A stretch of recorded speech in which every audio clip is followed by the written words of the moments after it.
My name's Marcus, and when you're a broke college kid, you take whatever work you can get. For me, that meant the graveyard shift at Taco Bell. Midnight to 6 a.m., a dead zone.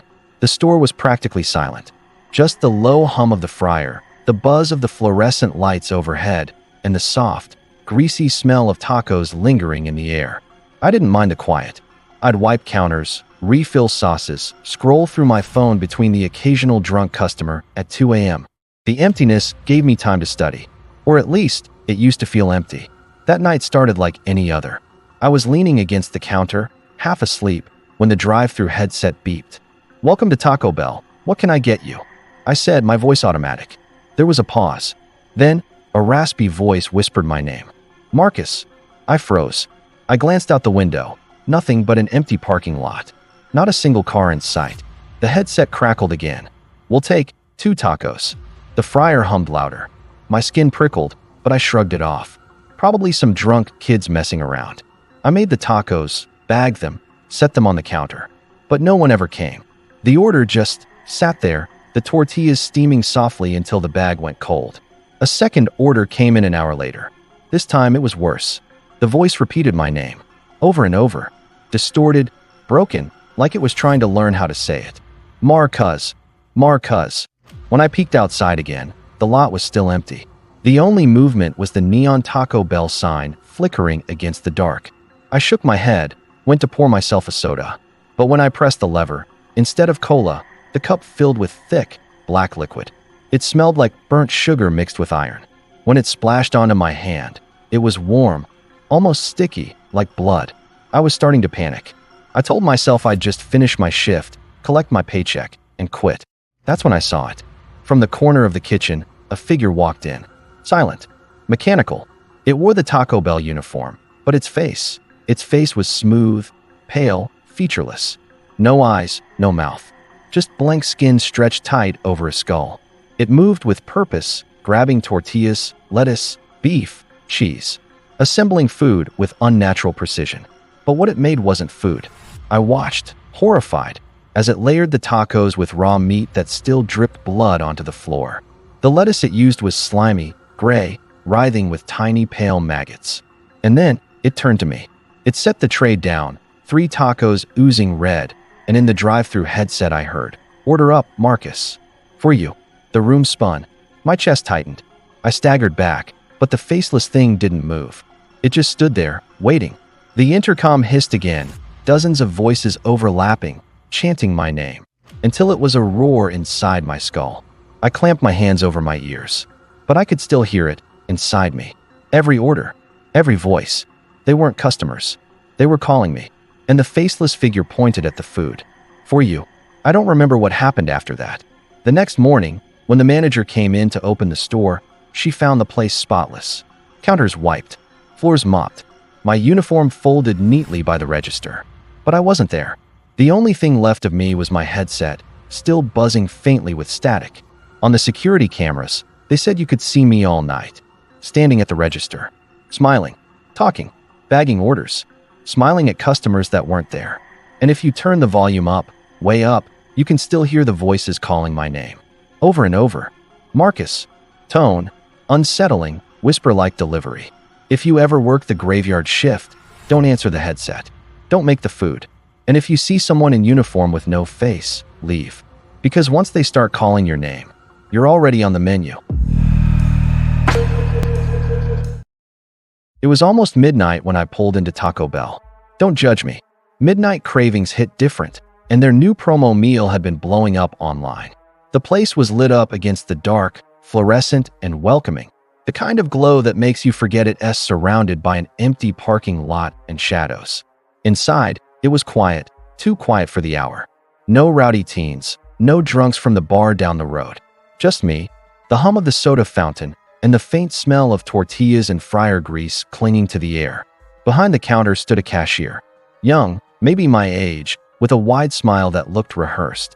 Her eyes didn't blink much. "Trying the promo?" she asked, voice soft but insistent. I nodded. "Yeah, the new late-night meal." She leaned in, lowering her voice like she was about to share a secret. "We've got something better. Not on the menu. A special box. $5. Her smile widened. Too wide. But my stomach growled, and the bargain sounded too good to pass up. "Sure," I said. She slid the box across the counter. Plain, unmarked cardboard. No logo, no branding. Just warm to the touch, like it had been waiting for me. I sat in the car, flipped the lid. 3 tacos, perfectly arranged. Steam curled upward, carrying a scent that wasn't entirely right. At first it smelled normal, seasoned beef, cheese, lettuce. But underneath was something faint. Metallic. Sharp. Like pennies pressed against my tongue. I took a bite. The shell crunched. The cheese melted. But then sweetness. Not the good kind. More like copper, cloying, making my tongue tingle. My teeth ached as I chewed. Still, I kept eating. Because that's what you do with food, right? You convince yourself it's fine. That it's just your imagination. By the time I finished the 3rd taco, I felt sick. My stomach churned, twisted. Cold sweat broke out across my forehead. I drove home with one hand on the wheel, the other clutching my stomach. At home, I left the empty box on the counter. Went straight to bed, praying sleep would settle the nausea. But sleep didn't come. Instead, the cramps deepened, stabbing from inside. My skin felt clammy. My throat thick. I stumbled to the bathroom, dropped to my knees over the toilet, and that's when it started. I vomited. Hard. Acid burned my throat. At first, it was chunks of lettuce and beef. Normal. Disgusting, but normal. Then something caught in my throat. Sharp, fibrous. I gagged, coughed, forced it out. It was hair. Long, dark strands, tangled in my spit. I screamed. My hands shook as I pulled at my mouth, feeling something wedged between my teeth. A fingernail. I vomited again. A pile of shredded lettuce, clumps of black hair, cracked fingernails clattering against porcelain. The stench was unbearable, copper and bile and rot. Tears streamed down my face. My stomach convulsed like it was trying to turn itself inside out. When it was finally over, I collapsed on the bathroom floor, trembling. My body hollow. My mouth dry. That's when I heard it. A faint rustling. From the kitchen, I crawled, weak and shaking, down the hall. The box, the plain cardboard box I'd left on the counter, wasn't empty anymore. It was full, brimming, with tacos. But these weren't tacos. Not really. The shells bulged, writhing, as if something inside was still alive. Thin fingers pushed against the tortilla, stretching it until the shell cracked. Hair spilled out. Teeth clinked onto the counter. I stumbled back, choking on a scream. The box refilled itself, and it was watching me. I don't remember blacking out. But when I opened my eyes, morning light streamed through the blinds. My apartment was spotless. The box was gone. The counter gleamed like nothing had ever been there. For a moment, I thought maybe it had been a nightmare, until I saw the hospital bracelet on my wrist. My name, today's date, no memory of how it got there. And then I looked in the mirror. My reflection smiled back at me. Wide. Too wide. Her lips moved, but I didn't. Welcome to the bargain. That was yesterday. I don't think I'm Alyssa anymore. Not really. I feel hollow. My stomach doesn't hurt, it hungers. Constantly. And when I walk by fast food places, I smell it. Copper. Sweet. This morning, I stopped by Taco Bell again.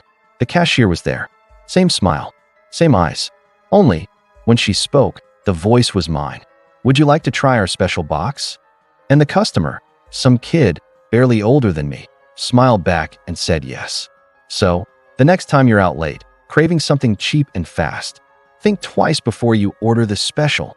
Because bargains always come with a price. And sometimes, the price is you. I was driving cross-country, the kind of road trip where the gas stations blur together and your car smells like old coffee and fast food wrappers. It was after midnight when I saw it, a glowing Taco Bell sign, humming like a beacon on the side of the highway.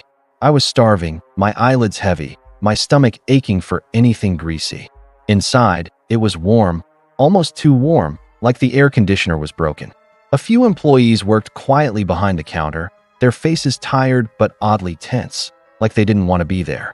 I ordered my food, sat in the corner booth, and that's when I noticed it. A door, off to the side, tucked half-hidden behind the soda machine. A restroom door, except a little sign dangled from the handle, lit faintly by the overhead light. Out of order. The sign flickered like it had been reused too many times. I thought nothing of it, until the floor beneath the door trembled, just slightly, like something heavy had dropped. I was halfway through my taco when curiosity got the better of me. Hey, I asked the cashier, "What's wrong with the bathroom?" She froze.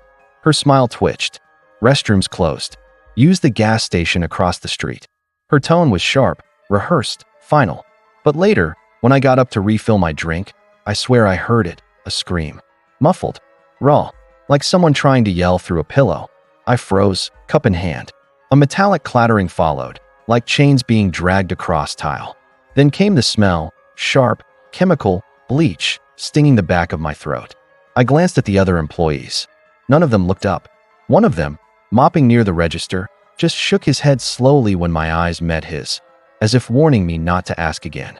But the more I tried to ignore it, the louder the noises became. Scraping, whispers, the wet sound of something being stirred. The out-of-order sign rattled against the door, like something inside had brushed against it. I couldn't take it anymore. Curiosity, or maybe stupidity, drove me forward. I waited until the employees were distracted, then pressed my hand against the out-of-order door. It was warm, too warm, like a dryer vent.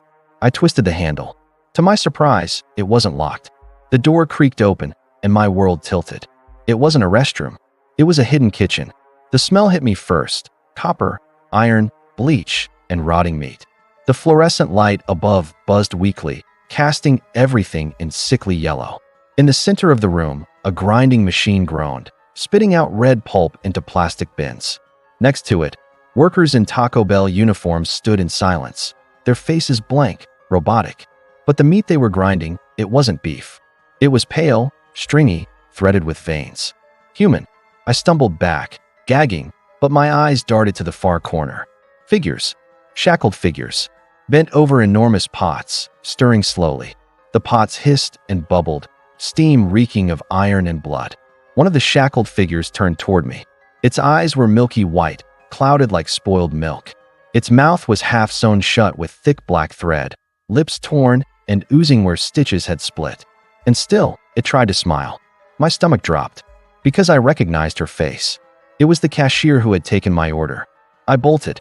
I don't even remember how I got out. I shoved through the front doors, sprinted across the empty lot, my car keys trembling in my hand. I drove until the neon lights of that Taco Bell disappeared in the rearview mirror. My hands shook on the steering wheel the entire night.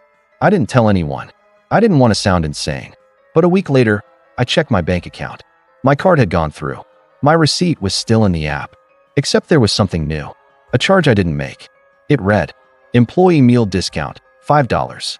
And when I clicked the receipt, I swear I saw it. My name, typed neatly where the customer name should be. But below it, a note in small print. "Thank you for your contribution. Slow, unnerving delivery."